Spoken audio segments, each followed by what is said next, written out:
reeling in wisdom from the Sea of Tarot, and today is not only Tarot Tuesday, but it is also my birthday.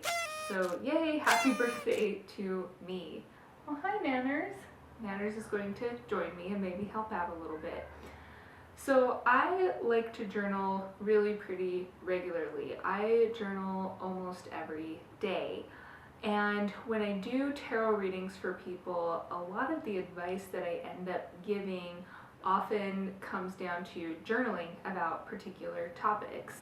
But not everyone is like me, I've come to find out, and some people do not enjoy journaling regularly or just don't have the motivation to do so. So I've been thinking about this a lot lately, and I decided this year for my birthday I'm going to spend some time doing an in-depth check-in with myself. And if you are someone who doesn't like to journal regularly, this is something that you might want to try as well. So you would pick a certain time of the year to do this. I would say at least once a year, maybe twice or maybe even 4 times a year. And I'm going to go through a few of the topics with you that I will be doing, and hopefully they'll give you Nancy's is really insistent that I pay attention to her right now. But hopefully they'll give you some ideas of how you can do this practice for yourself. I'm going to try to keep this pretty free-flowing, and you can adapt this process to your own needs. But when I do this for myself, I likely will use tarot as an aid. Right now I've picked out a few cards to help me talk about the different topics, but when you actually do this exercise, you might want to draw a few cards for these different areas and use those cards to help spark your reflection.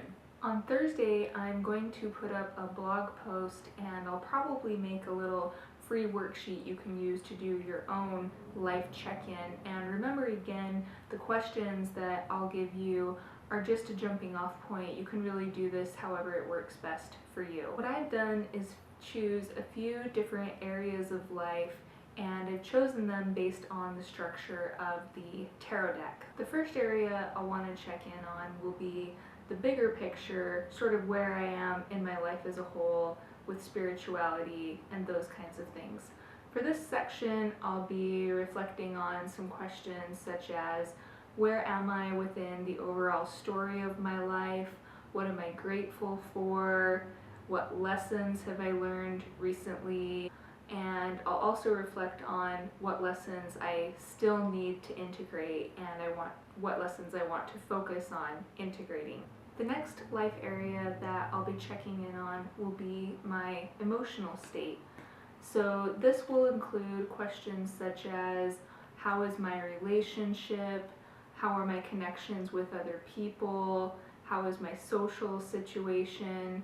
How do I feel connected to my community? Inspired by Pentacles, the next area of my life that I'll look at will be the material realm.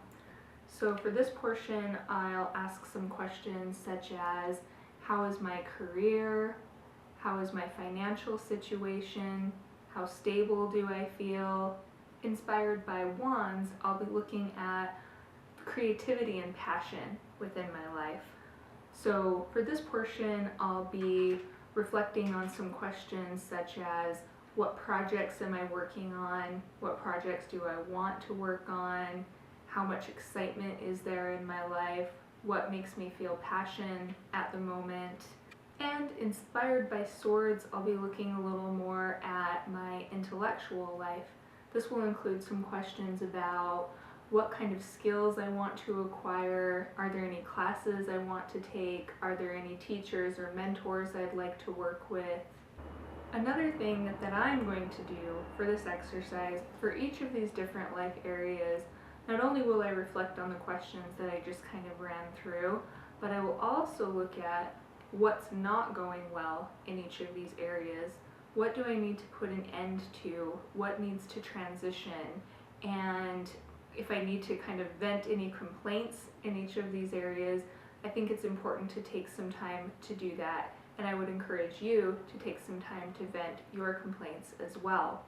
The tricky part with this is, of course, we don't want to get too hung up on what's not going well, but I do believe it's important to acknowledge what isn't going well so that we can be proactive and think of ways that we can start to address that and turn things more in a direction that we want them to go. Like I said earlier, I'm going to throw together a little worksheet with some of these sample questions and the different areas of your life you can look at if you choose to do this little soul check-in for yourself. And I would recommend that you do so. I think, again, at least once a year is really great. We need to think of ourselves as our own best friend or even our own parent. And as your own parent or your own best friend, it's really crucial to set aside time to deeply check in with yourself and see how things are going in the different areas of your life.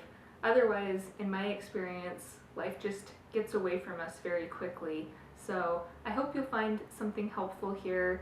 Look out for this little worksheet that I'll throw up on my blog on Thursday. Thank you for watching. Check me out at happyfishtarot.com. Make sure to subscribe to my YouTube channel. I'll catch you next time.